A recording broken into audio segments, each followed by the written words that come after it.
Hello, and welcome back to LIT, Lisa's Initial Thoughts. Today I want to talk about God's army versus man's army.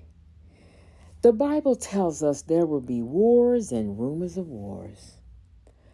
But we know the biggest war ever fought is the spiritual war between good and evil that is going on now. And this war will rage on until the end. So now we have to ask ourselves, whose side will we be fighting on in this spiritual war?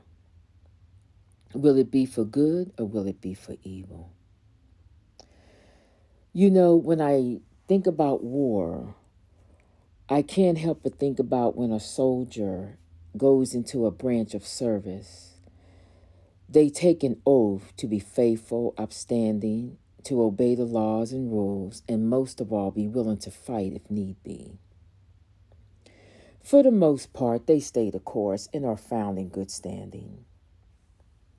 But when one goes off course, there are consequences.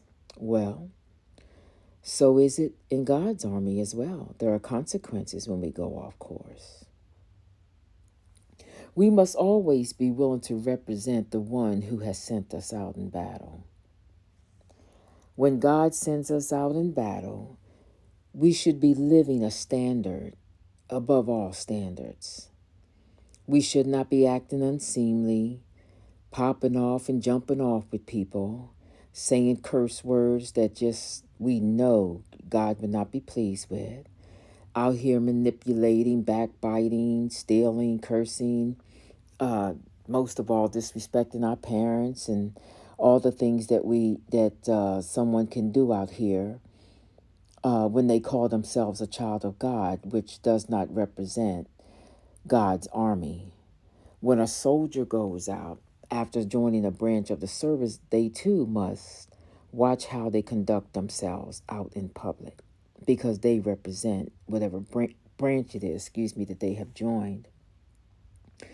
So, when it comes to fighting, the soldier, if a war should arise, a soldier, they go to battle.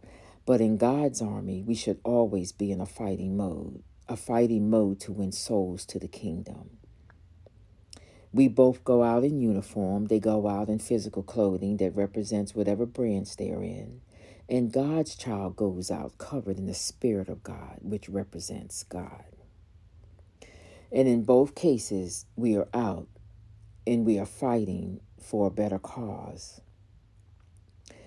And I just wanted to say that whether we are in a spiritual army or whether we are in a physical army, we still must always be properly dressed and conduct ourselves well.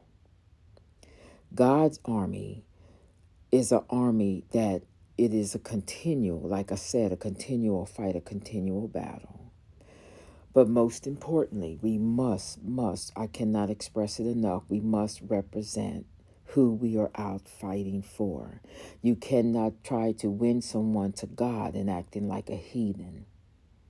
It is a mixed message. You have to stay focused. You have to keep your armor on. You have to remember that the enemy will try to come up against you, which is Satan and his imps that he drew 1/3. So Satan and his imps will try to come up against you. But when you are covered in the Spirit of God, the Holy Spirit just tells us to stand still and fight. And he will do the fighting, he will do the fighting for us.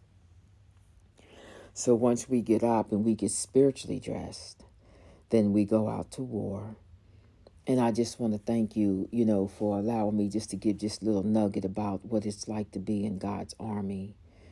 We must always, always, again, represent God. We cannot get out here and misrepresent God, trying to win soldiers, trying to win souls. We must be careful. Thank you again for listening to me. This is Lisa Powell with LIT. If you like what you hear, you're welcome to share. Thank you again.